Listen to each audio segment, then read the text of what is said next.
yet, kindly get in. Spy on me so you can easily get in. Spied. Growing up, I used to think I could explain life in just two things. 1, color. 2, shape. That I concluded that 1, life is unfair.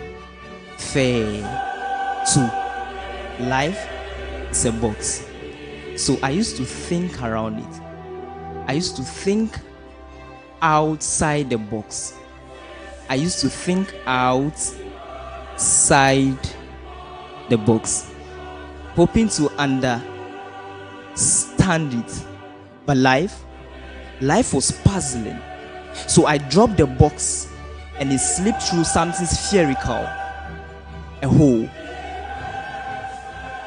The result, a square peg in a round hole. I tried again and again. I was forcing. I wasn't at all, but I was forcing. And this has become me experimenting with different spheres of life. Why I was brought to this sphere, to shake every sphere fearlessly like Shakespeare, to be all round.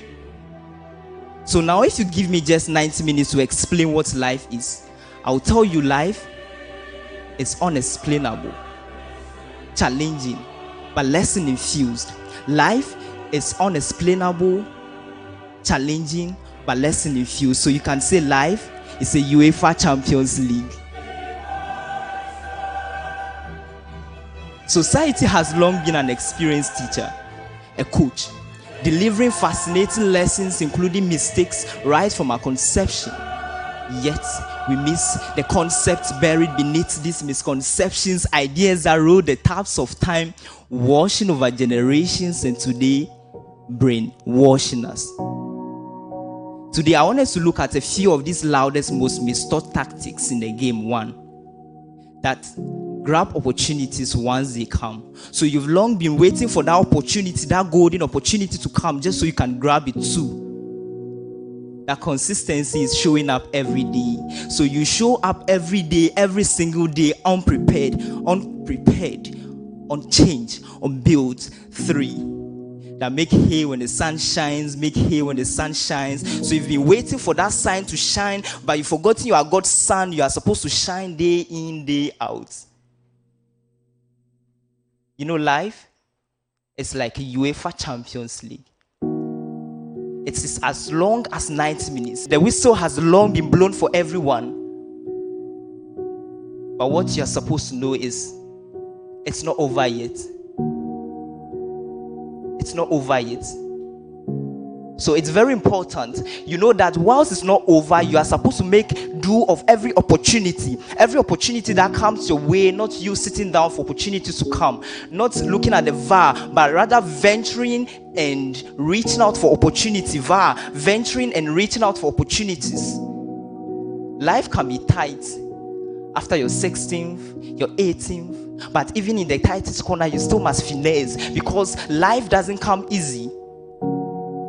What differentiates one midfield player or a striker from the other is how they dribble through the defense, how they counter, how they are able to make do every opportunity that comes, how they make the net work. So do you make the net work? Is your net worth? Are you making do with every opportunity that comes? Do you make use of people that come your way?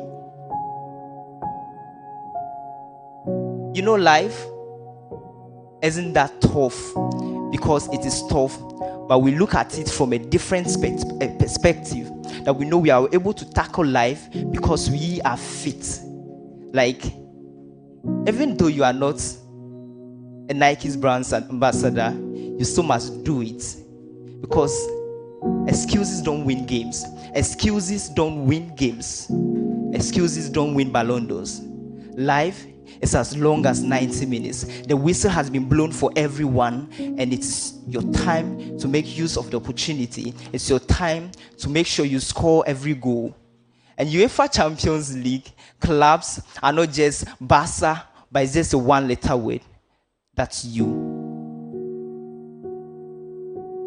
Thank you. Ladies and gentlemen, you are very welcome to your favorite lifestyle show on TV. This is the Upside Down Show right here on ChannelOne TV. I'm Frema Adunyame. Look, today promises to be one show, one that you would love the conversation from beginning to the end. Just gone by was a beautiful piece by Albert Arding. He was just telling us about how not to give up. You know, it creates, to be a champion, there's so much that you need to focus on. And he has been giving us all the bullets. We'll take a short break. When we come back, we'll be joined by our guest for the day. And we will have a beautiful conversation going on.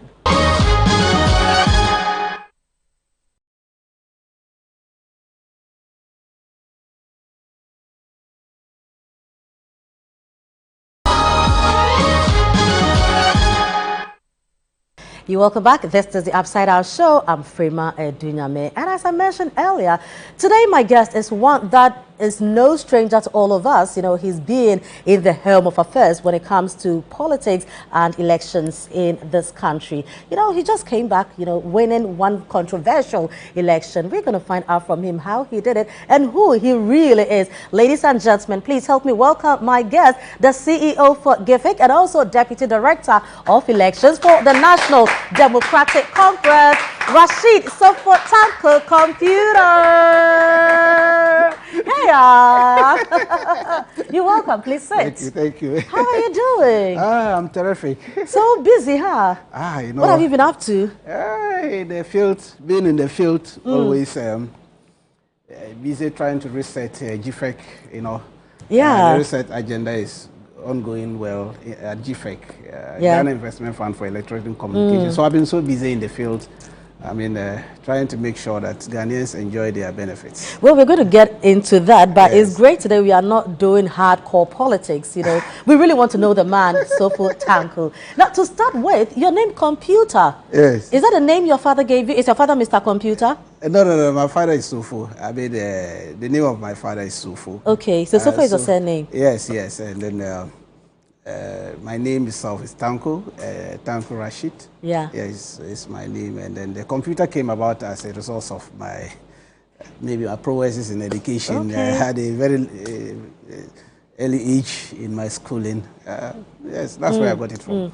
Right, yes. so let's go back to the school days, you know, and how the computer came about and all. Where did you start school? Where were you born? Yeah, I was born in the 70s. I've been for the other one, they are keeping them in the 70s. No problem.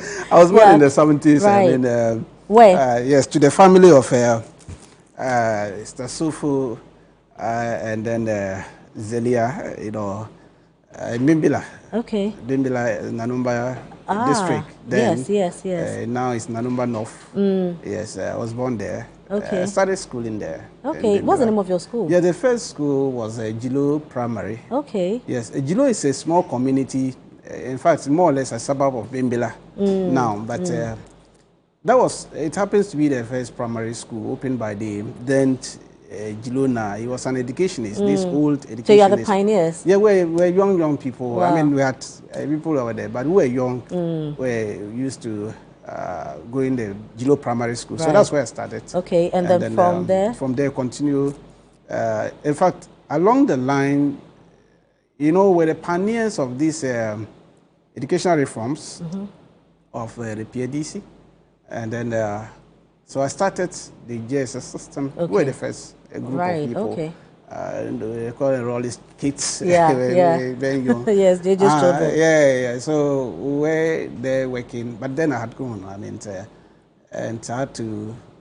We moved to Willensi. Okay. Willensi is the next town to Bimbila. It's also a big town. Okay. Because I've lost my father and I needed to go and stay with my grandfather. And so I continued my education in Willensi. Right. There, from Willensi, then back to Bimbila again. Okay. Bimbila Secondary School. Right. Yes, in the early 90s. I mean, then Bimbila Secondary School, then to Teacher Training College. Where? Tatco. Okay. Teacher Training College. Yes. Where I became a professional teacher. Right. And then after teaching, getting the teacher certificate, I was then posted back to my alma mater, which is the Bimbila Secondary School, to teach. Okay. I was fortunate. I mean, You know, at that time, set A, when you finish, you needed to go to either primary school or Jersey. But I was lucky. You got secondary school. I got secondary school Wow. because of the computer. So, right. So what did you study? I mean, where did the computer come in?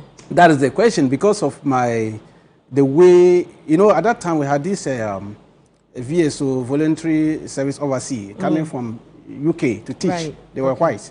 And then two of them, one was teaching English, the other was teaching mathematics. The mathematics one was very close to me because of the way I could, and I understood her better. You know, the way she speaks and the way she works her maths. Yeah. I could get it better than my colleagues. And so I was just like an assistant to her. Okay. Helping. Of a TA. Something like that. Right. And then so she started calling me the computer. I didn't even know the meaning of the computer. Oh, wow. So, because I could work maths with a blink of an eye, just like that. So it wasn't even you working with computers per se. No. So you acted or you did your stuff like computer working? In mathematics and sciences. Okay. These two subjects were my best. Although I was not a science student. Okay. I was also not a math student. But even science students could come to me to teach them their science. But what were you teaching when you were a teacher? No, by that time, I was doing vocational skills. That is visual art. Oh, wow. I got distinction. The first this thing, yes, I got aggregate 7, and I thought I was going to be given these science courses and other things. But interestingly, they said I should do visual art. I didn't even understand why I should do visual art with that grade. And you didn't have any interest in that? I didn't even know the subject where I was just been sent into So what happened? So I started. Okay. But I believe because of my prowess, because I could draw. Technical drawing was like water to me, and calculations were faster. I think the headmaster saw something in that. Exactly. And said, no, this man should do But as a child growing up, what did you want to become in future? Did you have an idea? Actually, initially, because I was very much interested in the PNDC activity and all that, I wanted to join the military. Really? Yeah, I wanted to be a soldier, but okay. Seriously, I'm sure the recruitment process wasn't like how it is young. today. I was young, so that was my I wanted to be a soldier. And then, but I was very young, and then so just pursue the education and see what was going on, because I lost my parents at a very earlier stage. Okay. I thought that no, the best way out was to study and study hard, because at that point they didn't have a mother, no father. But you have siblings? I had siblings. I had 3 girls. And older then, or the younger? Boys. So I'm the only boy among them. Okay. So that's the Tanko, the meaning of Tanko. Oh, what does it mean? The only boy among girls. Really? So that's what Tanko means? Yes, anytime you hear somebody Tanko, be sure that the siblings are girls. Interesting. Wow. Yes, okay. Tanko. Yes, but what does Sofo mean? Do we know? Sofo is an old person. Okay. In Hausa, when they say Sofo, is old. Somebody who is old. Okay, and the Rashid? Rashid is at Islamic connotation. Okay. Yes, the one who showed the path. It's an Arabic name. Yes, right. So you are the guy amongst the ladies. Yes. You are old. I'm the last person. Yeah, and then you are also Rashid. To show the path. The one who showed the right path. Well, we are not surprised with what you are doing now. So and then you got computer. And I got computer. So if you have computer, you are showing the way and all. It makes you a whole person, right? Right. So let's look at. After all this, all right, so in school, now you are teaching. How did politics come to you? How did you find yourself in NDC? Well, I started very early in the party. I mean, during the PNDC, the late part of the PNDC, were young and all that, drafted into a wing known as the DYLG, Democratic Youth League of Ghana. It was a wing of the NDC for the young people and all that. I mean, so we're with them, and we're being imbibed with the principle of the PNDC and all that, very young at that time. So the 92 came in and were part and parcel of the process. Right. And I came strongly in 1994, we're going for the election, 1996 elections, at that time operating in Bimbila. Whilst in the school, I became the director of election. In fact, at that time, we didn't have that title, but I was then the coalition agent for the NDC in the 1996 election. Whoa. Yes, so my election that was a long business. Time ago. Yes, 1996. That was the time Chambers, even Chambers was then their candidate. Interesting enough. But you were very young. Yeah, I was very young, but very sharp in calculations and all that. Of course, computer is here. So I was the one who collated the resource Unfortunately, we lost the election, the parliamentary election. He lost it to PNC. A gentleman came from village primary school and beat and beat us at the election. Yes, so from there we came back strongly. So whilst I was in school, I was also busy with the politicking and then the election business and all that. So we did all these things together, and then came back strongly in 2000 to reclaim the seats. At the 2000 election, I was still the coalition agent for the NDC to make sure that we get back our seat, and Chambers won, and we did. Fortunately, at that time, I was then at the university, Winneba. Yes, you know, I have a very strong background in teaching because after teacher training college, I went back to the secondary school to teach. Yes, that's Bimbila Secondary School, and then from there, then I went to Winneba. To do a degree in education. So to continue the teaching, part of me. And then from there, when I left Winneba, I was posted back to my alma mater again, which is Tanko, Tamil Teacher Training College, now to teach teachers, train teachers. So I've been, I taught in Tanko for almost 11 years, training teachers. A long time. Long time. I train a lot of teachers across the country. So that's why when I go across, I meet a lot of my products. Some are headmasters, some are... Have you met one who is a colonel now in Ghana? Oh, wow. Yes, army. I mean, it's a teacher there, you know. Of course. Well, they say that teachers never grow old, you know, and your reward is in heaven. But are you getting your reward, some of your rewards here on earth? Yes. I'm getting plenty because I get satisfaction when I meet them. I meet my former students and they come to me.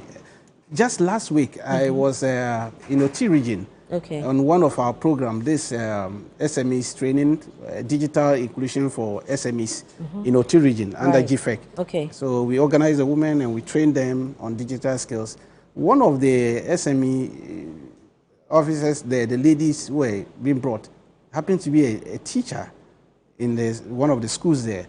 And she recognized me. I didn't even recognize her. She says, "Oh, you taught me in Tanko." I mean, and she was so happy. Of course. And I was so happy for her too. I mean, so that is how teaching is. I love it. I'm getting it here. I mean, when I go and see them, I'm happy that I've also contributed to where they are, and we are helping to develop the country across in that space. So, you know, some say that you come across as a combative person. You know, do you think it's probably because you've been a teacher? You know, teachers are supposed to be firm, teachers are supposed to be this, or you think it's politics, or naturally that's how you are? Well, I would say I have that kind of trait. That look, when I want to do something, I do it fully. Okay, when I'm committed to doing something, I will make sure that I do it to the later. Election is an area I'm so much interested. It's an area I'm passionate about. In fact, I would say I drink elections, I sleep elections, I walk elections. That is how I am. I started it from 96 thereabout, and I'm a student of elections. So I study a lot about it. So when it comes to that field there, be sure that I'll be very combative. Because when I see the wrong, I'll point it out.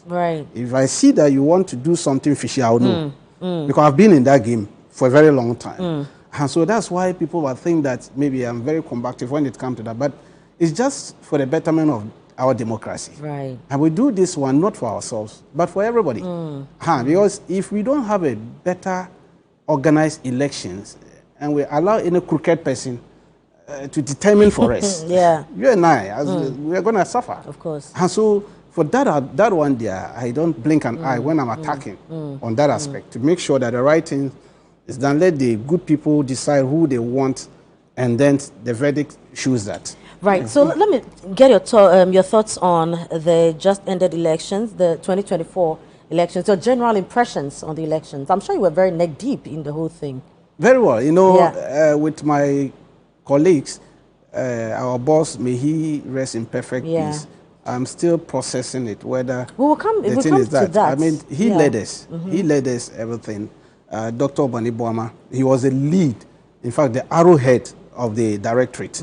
I was in the field of recruitment, training, deployment. I mean, so that was what I was doing. To make sure that we beat, because we realized that our opponent was not much a problem to us. So what was the issue? Our main opponent in that election was the Electoral Commission. Okay. I don't mean West, and I will be saying it time again, and we saw it. We realized what that about the Electoral Commission? Because seeing what happened in 2020 election, we thought it will repeat itself in 2024. And then so we needed to combat it and stop it. So we were going to the election with two opponents. The first opponent were the EC, and the second opponent, MPP. After MPP, they are not good at elections. That group cannot win any election. But they've been in government. No. Would you say that is because the NDC government at the time did not put their house in order, and that's what probably gave the advantage to the NPP?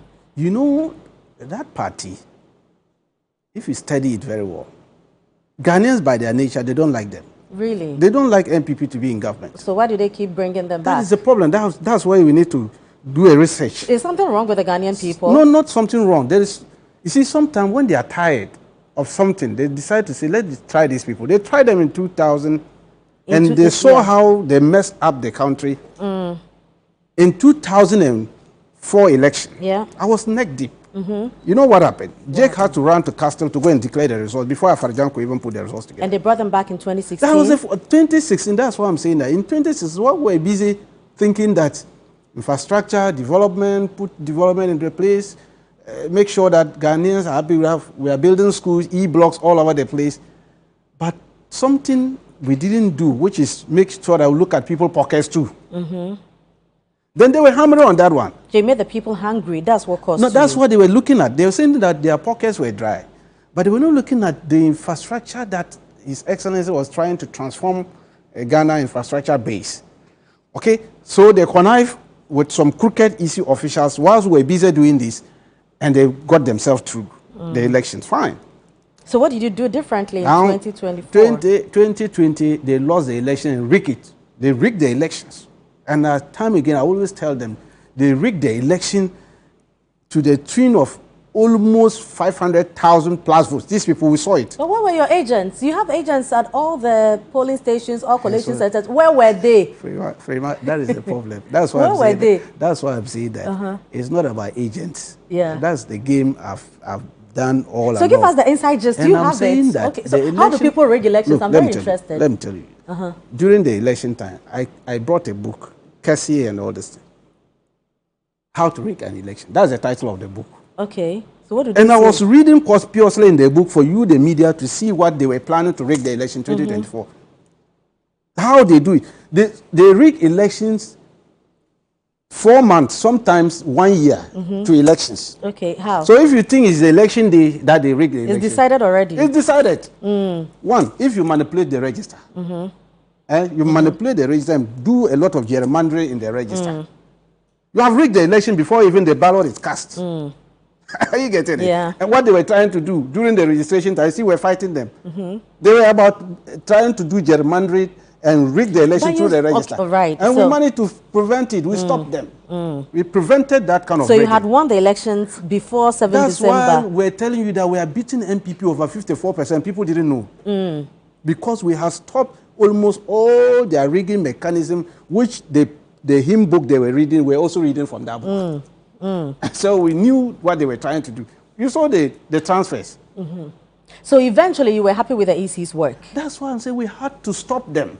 Okay. If we hadn't opened our eyes on them, it would have passed. And they would have won the election, and international communities would have credited them with a clean election. Because at the time they were doing this, no international community, they didn't come to see. Okay, so the processes leading to that. Election. So if you don't stop it, and they finish and hand over a dirty register for you to do, the international community will come and say, okay, we have a register, let's go to the election. You go, you see your agents are there. They will beat you to the election, and they say clean, free, fair, transparent election. Give them thumbs up. And then you and I will be suffering like how we suffered in 2020 election. You see how Ghanaians suffered. After they rigged the election, Ghanaians suffered for additional 4 years. So are Ghanaians happy today? Can't you see now? Go and see their faces. They are now looking younger. I can see some of the faces here. Everybody are happy. When you see them, you see, they're so happy in the sense that, look, single digit, 11 months, I'm president, first, look, term in government. 11 months, single digit inflation. Today, the dollar to a CD is 10.9. Yeah. Plenty of money. Nobody is now pricing things in dollars. They don't want the dollar. If you bring dollars, say, go and change it to CDs for me. Houses are now being priced in CDs. Yeah. Cars are now being priced in CDs. Why? Because Aban Papa Ba. Well, This is what we are looking at. When you were speaking, you briefly mentioned Dr. Omane Boamah. I want us to look at Dr. Omane Boamah because you have been very, very close to him. The day you heard of the unfortunate incident, where were you? In fact, that day, 6th August, the darkest day in my life. Because in the morning, we had meeting with him. You had spoken with him? Yes, you had in a meeting, 7 o'clock to 7:45, so 45-minute meeting. Wow. Over Akotia by-election.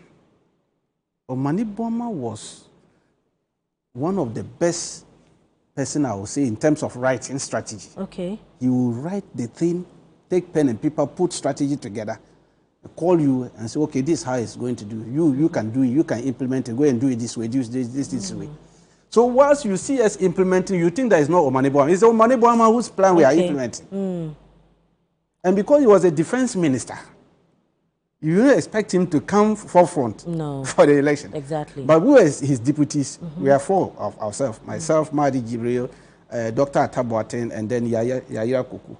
He gave us rules. Right. What was your role? Of course, you know it. The man, the attacking, when they play all the ball, they bring it there for me to attack and fire. I'll score the goal. Okay, so me was to make sure that I was in charge of recruitment, training, and deployment. Right. So I identify the people that would need to do the job, train them, give them all the necessary skills that they need to go and score the thing for us.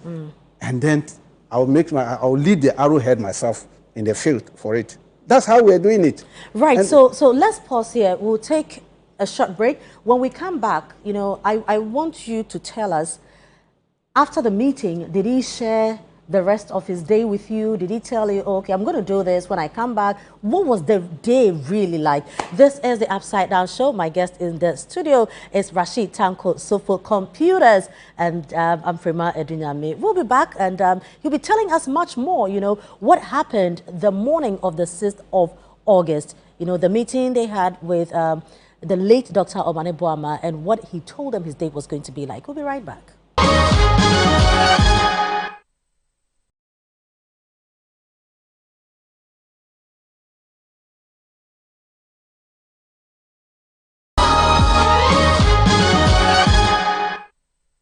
You're welcome back. This is the Upside Down Show on ChannelOne TV. My guest in my seat right now is Rashid Tanko Sofo. He's told us that Tanko means the man amongst ladies, But unfortunately, I'm the only lady here, so the man next to the lady, of course. And we've been talking about his life, getting to know him, his political career and everything. And now he's sharing, his experience with the late Dr. Omane Boamah, who happened to be his boss. In fact, on that fateful morning, the 6th of August, they had a meeting. Right, so computer, earlier I said computer, so I'm just adding all the computers I know, I haven't got a chieftaincy title. Oh, really? The chief of computers. Of course, why not? Why not? We like that. So you just mentioned that around 7 a.m. on 6th of August, you had a meeting. Yes. Now, after the meeting, the strategy session for the Akwetia by-election and all, did he tell you how his day was going to be like? Did he tell you he was traveling? No, he didn't tell us. Was he supposed to be traveling? We didn't even know. So what happened? I mean, that's Omane for you. Omane was, in fact, he was somebody, I say, a brother, a friend, a father, and a teacher. He was so, not that all that reserved, but he wouldn't want to bother you much with issues that he thinks will worry you. So for that morning trip, he didn't tell us that he was going after this. Where did the meeting happen? I mean, and this is his place. I mean, that's how we do a lot of things with him. And then he won't tell us that I'm traveling, I'm doing this. No. He just don't want to bother you. And he has given the rules. You go and do this. You should do this. You should do that, and all that. Yeah. And he was sure in his mind that if we implement what he was telling us, the Akotia by-election was just going to be a walkover. So what time did you finish the meeting? Oh, just 45 minutes. We did some 45 minutes and then left. I came to the office, sat in the office, started my day business. About some 2 hours down the lane, and one of my friends, who is a general in the Ghana Armed Forces, called me and said this was what happened. I nearly fell down. Completely. I said, what is it? I said, it cannot be. So my aide was around and my driver saw that something was wrong with me. I said, no, you guys pick me. Let's go out. So I was running and stepping down from the building and say, carry me, I'm going to India High Commission. I didn't even know why I'm going there to commission because they're my friends. The Indians are my friends. So went to the High Commission and I was seated. And they were all looking at me. I didn't tell them I'm coming. They realized I started sharing tears and then they said, why? What is happening? Then I couldn't talk.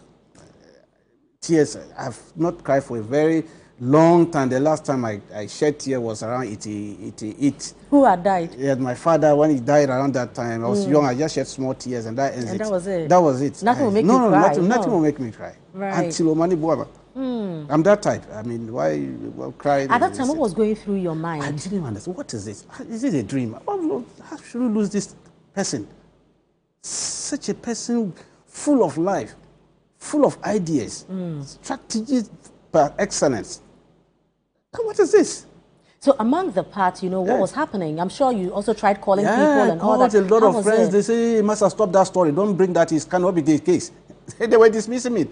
They hadn't heard it. They haven't heard it. They were dismissing me. And I said, you guys, it has happened. So I called my colleagues and they were all down. And then, so, I mean, Charlie, I've never seen this. Frema. How would you remember, what memories of Dr. Mane Boama would you hold forever?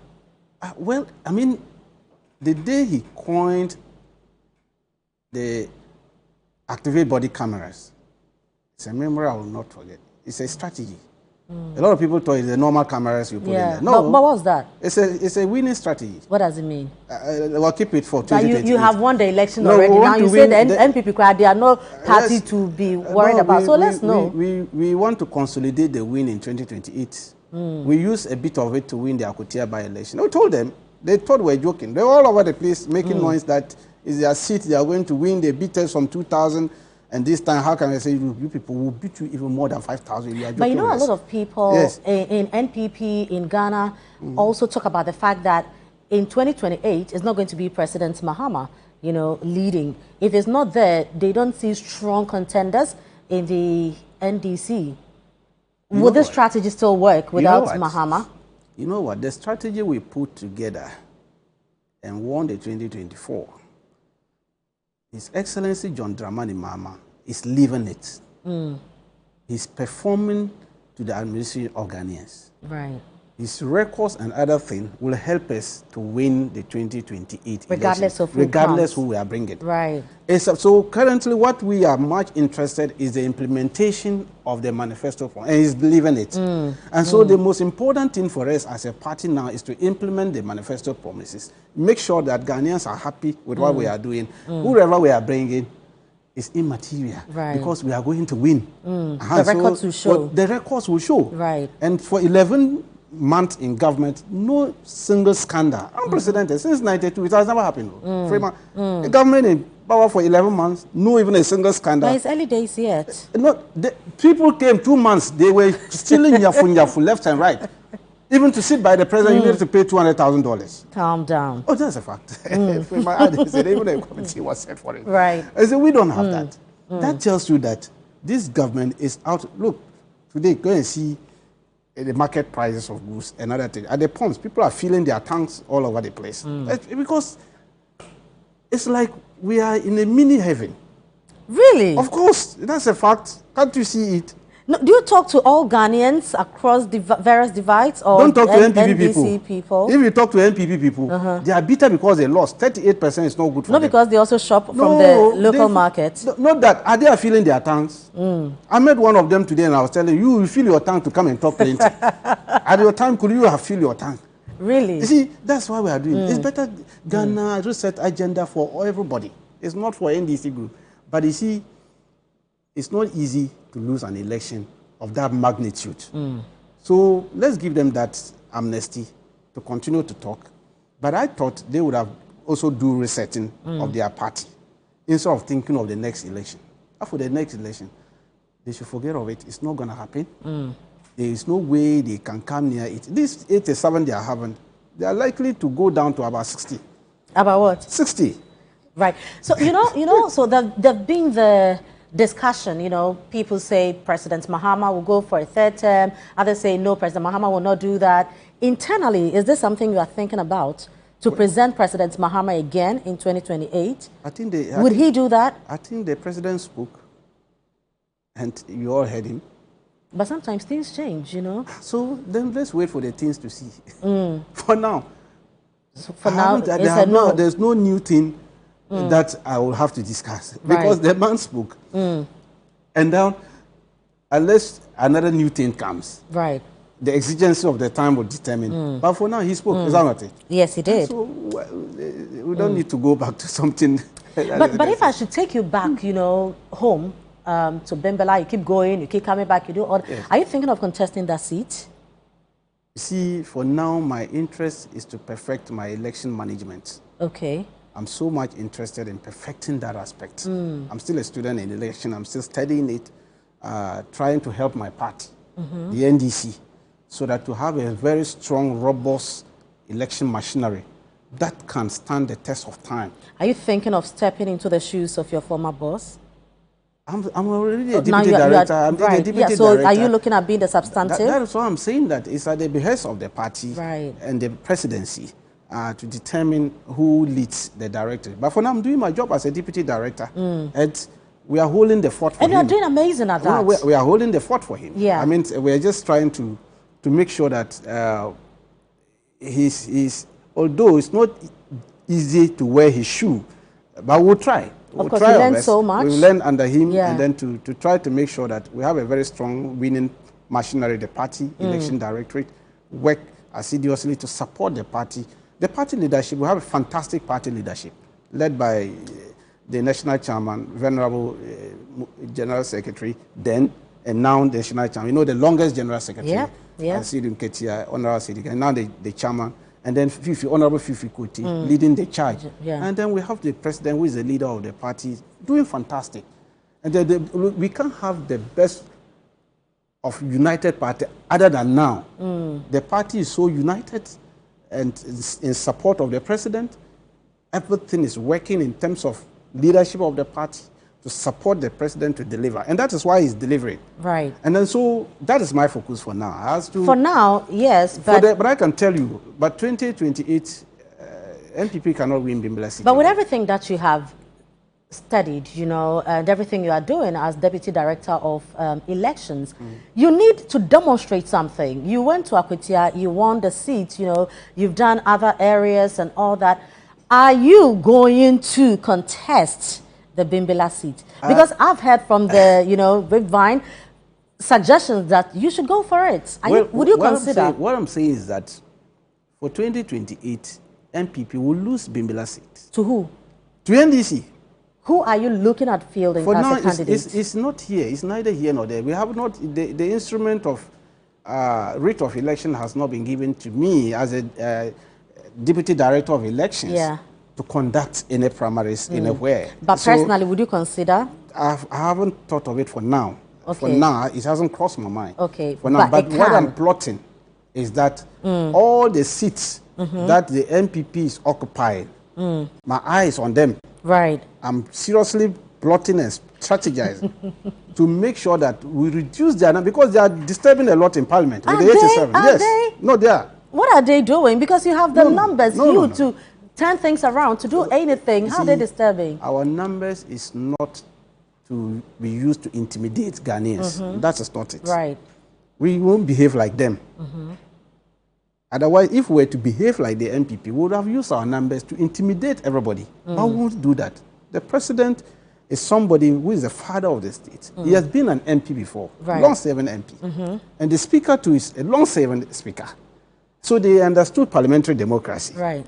And that is why we are not using our numbers to bulldoze our way. Right. But you see, this micro minority are becoming something else. But they need to make their voice No. heard. But you see, you have to make your voice in line with the parliamentary dictates and all that. But what they are doing now is becoming something else. And they should understand it. Look at what they did at the CJ vetting and all this.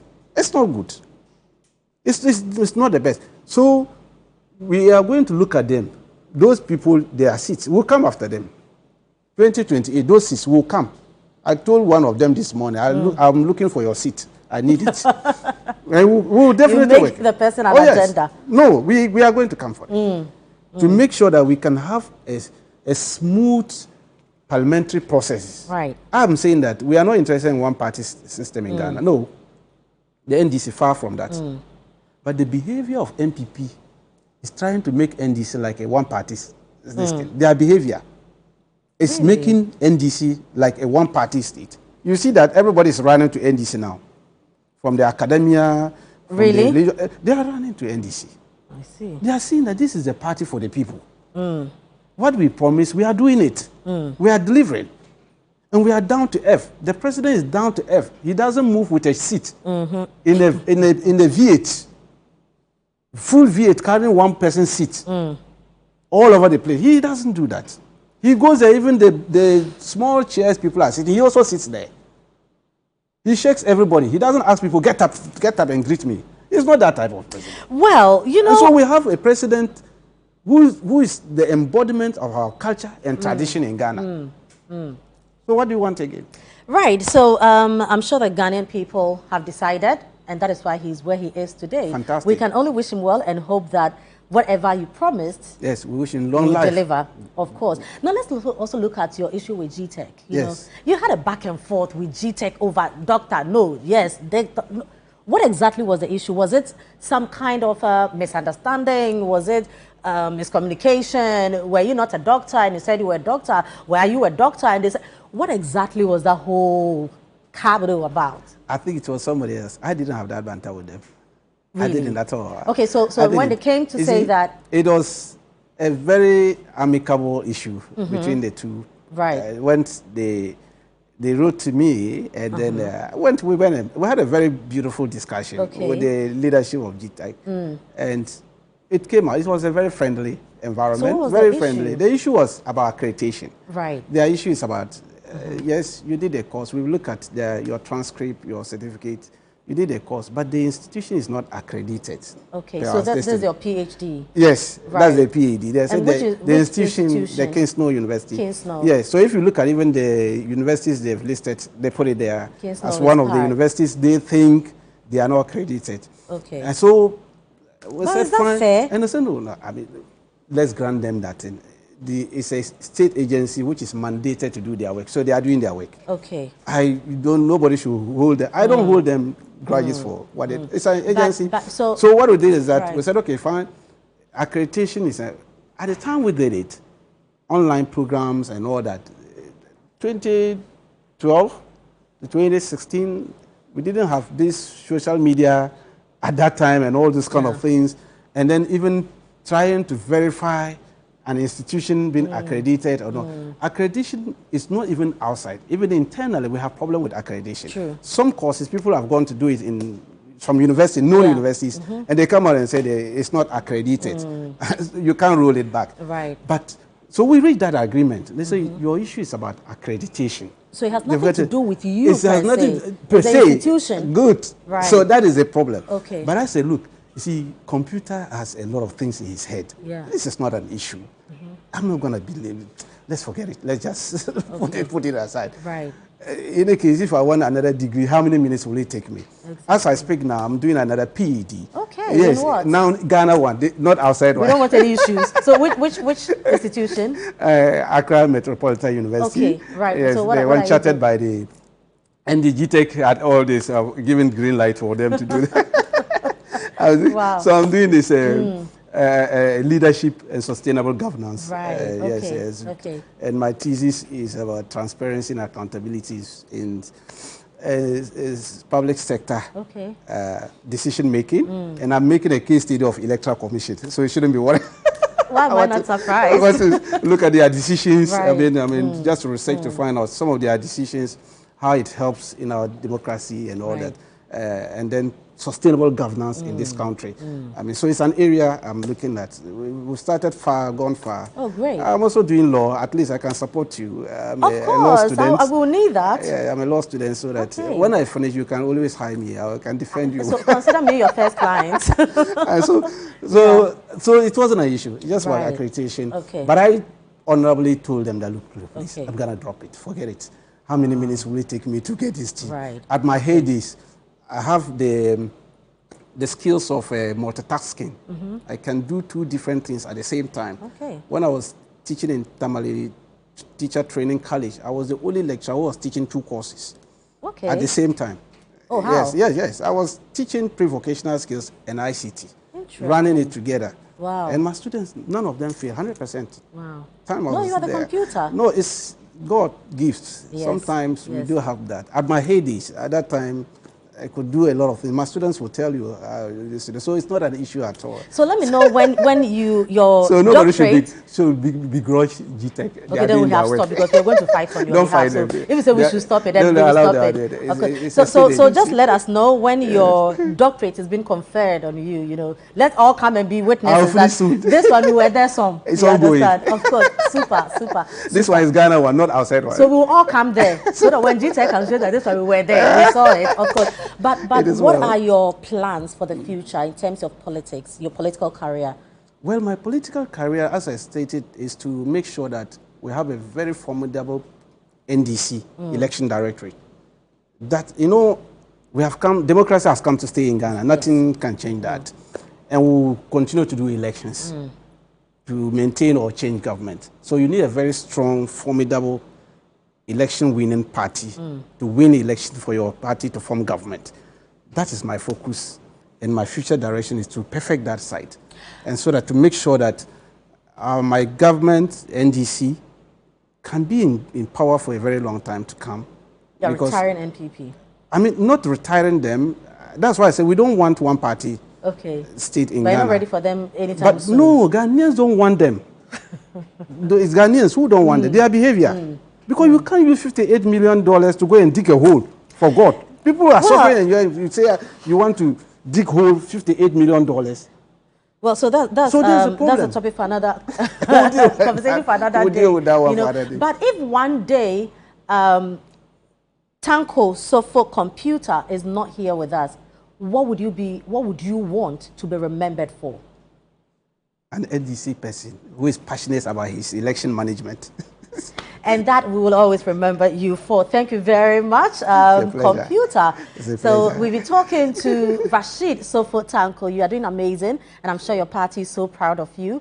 And political students are also watching you. Don't stop. Eventually, you become Dr. Computer again, and we are looking forward to that. Of course. Thank you very much. This is the Upside Down Show. I've been talking to Rashid Tanko Sofo Computer. Don't go anywhere. We have more coming. Don't forget that we earlier had a great creative piece from Albert Aden. Albert will be joining me for a conversation right after this break.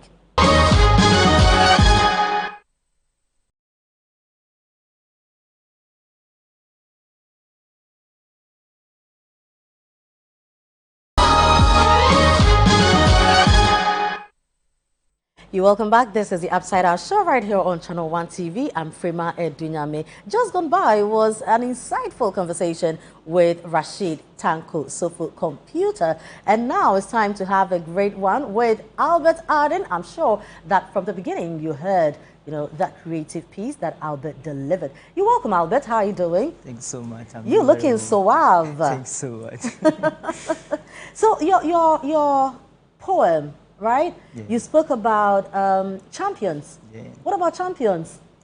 So I believe this world is to be conquered by champions. Are you one? So I'm a champion. Of course. So I call my guys champs. Nice. So if you don't have that mentality of a champion, you'll always be lacking behind. So that's the perception. So I try to debunk a few of the misconceptions. And then, yeah, basically. How long have you been doing this? So I took spoken word seriously in, I think, just last year. Oh, last year. But I've been writing. Wow. And then I just realized it's something I don't have to hide with. If you are given a gift by God, you definitely have to use it. Because God will ask you one day to give an account. Definitely. But what do you do? So I'm a student At? University of Ghana. Okay, level. I've completed now 400. Oh wow, congrats. Thank you so right, much. so what next? So I'm doing national service right now. At where? At Department of Biochemistry. Oh, so you're still on campus? Yeah, I'm still on campus. Right. But why are you not performing arts or something? Why? Why are you not at performing arts? I don't know. I think science is something I also like, and I'm trying to, there's a middle line for science and arts, and I don't want people to see science as that kind of program. Rigid, no. The people who do science, they have to wear spares. Not and at all. everybody's calculating something, right? Exactly. So science has to be creative as well. But how has the journey been so far? It's tough. It was tough. Yeah, it was very tough because as I study biochemistry and nutrition, and so picking it alongside poetry or spoken word, how the university system is like. I have studies like lecture 7:30 and I close late in the evening. So I still have to find time and work on my creative self, come back to my academic self. And doing it too was not really easy, but I'm sure it's God that kept me through. So with your service, what do you do? Are you a TA or something? I'm a TA. Okay, then you're Tanko. I try. You're a TA. Wow. And you're doing this alongside. How far do you want to take this poetry? Okay, so I believe I'm a voice to a lot of people that can't speak. So I try to find my own voice. So a lot of people are also trying to find their own voice. So because I found my voice, I want to use myself to advocate for a lot of things. So you see me advocate for women empowerment, mental health, youth empowerment. So I don't think I'm stopping, or maybe because of my academia, I don't want to take spoken word further, but I want to use spoken word for a lot of things, like youth empowerment. So what do you want to do with your academic side? And you've spoken about the spoken word bit, but in terms of your life in academia, what's your focus? What do you want to do? So I'm looking forward to public health, and then how science communications, like they come out with research and it's very difficult for a layman to understand it. So I believe I can bridge that gap, bring in communication, storytelling, spoken word, documentaries, and it will be quite understandable, even though you are not in the sciences. And you mentioned some of the terms, I can also bring it down to layman understanding. That's what you want to do. That's what I want to do. Right. But with the spoken word bit, are you fulfilled? Are you happy with that? Oh, truly happy. Trust me. Do you get money for it? Yeah, I get money for it. So you are cool, huh? It's a nice side hustle, isn't it? Yeah, I tell you. Right. Has it always been your hobby? How do you consider that? How did it come to you? I think it started when I was young and I didn't know that. Okay. So I was exposed to almost all forms of art. I used to draw at a point. I used to mold at a point, carve a lot of things. And so I was exposed. Okay. And then I think I used to run away from public speaking though. Really? Yeah, I used You to run away. don't come across as a shy guy at all. I'm a shy guy. Even today? I'm telling you. Ah. Oh, for real, I'm a shy guy. So how are you able to stand in front of people to perform? I have to come to my creative self. So how do you psych yourself if you have to go and, here, you don't have a lot of people here. Okay. But I've seen you perform, a couple of times on campus. How do you psych yourself the morning that you have a performance? What do you tell yourself? I'm sure you should be seeing me after the camera. What happens if I get on stage? Like, I have to make sure I don't come on stage because I'm shy. My audience need me. I have to give them something. So I've worked with myself actually. Okay. So it got to a point I don't really interact with a lot of people. So I have to interact with people, say hi, even if I don't have to say hi, just so I smile. So most of my events, so I try to go early so that I can try and associate with lots of people. You have siblings? Yeah, I have siblings. Younger, older? I have older and I have younger. How do they feel about your poetry performances? I think they are my #1 fans. Really? And your parents? Yeah, so my dad is no more. I'm sorry. I learned from him actually. Your father was a poet? My father was a poet. He was a keyboardist. And Oh, really? I think most of the things I do now, I play keyboard as well. Ah, so it's in the blood, huh? Yeah, let me say it like that. Wow, wow. Your father should be proud of you. I'm sure. Very Do you have other siblings who are Yeah. also into playing keyboard and stuff like No, that? they sing. They sing? Yeah, I'm the only one that play the keyboard. No, your home should be a fun one because singing and all that. And how is your mom? Oh, my mom is a fashion designer. Well, I mean, then you've got your job cut out for you. So you have a costumier, you have your fans already, I you know, have somebody right? to sing I for know, you. right? You play the keyboard. I know, right? You are doing so well, By all right? God's And grace, yes, keep please. it up. Thanks so much. It won't be an easy path, but with Right. determination and perseverance, you do it Definitely. because you are doing it already. Albert, tried. thank you very much Thank you for so coming. much. You too. Well, it's been a great day, you know, quite an interesting episode. I've been talking to Albert Ading, who is a spoken word artist. He's a TA too, you know, at the University of Ghana. And also we earlier spoke to Rashid Sofo Tanko Computer, quite an insightful one. Thank you for being our guest, always making sure. Yes, you want to say something? To acknowledge a few people. Hey, you want to acknowledge people? Did you bring money for that? Okay, so who do you want to acknowledge? So I'm part of a group called Scribes Poetry. Okay. And we normally do spoken word, creative expression for the gospel and Ehalakasa. I don't know if you've heard Yeah, no, of I them. have. And Where do you go I to church? I fellowship with Epsulegon, Where? EP Church. Okay, Yeah. right. Where do you come from? I'm from Amfoega in the Volta region. Amfo, Amfoega. what? Amfoega Bume. Bume. Before Pando. Have you Bume. heard of Amfuega Bume. Yeah. Okay. Maybe one day Heritage Caravan will pass there. Don't Then you come and ring give me us a around. poetry recital. Thank you very much, Albert. So it'll be welcome. fantastic coming your way once again on the Upside Down Show. I'm Frema Adunyame. See you next time.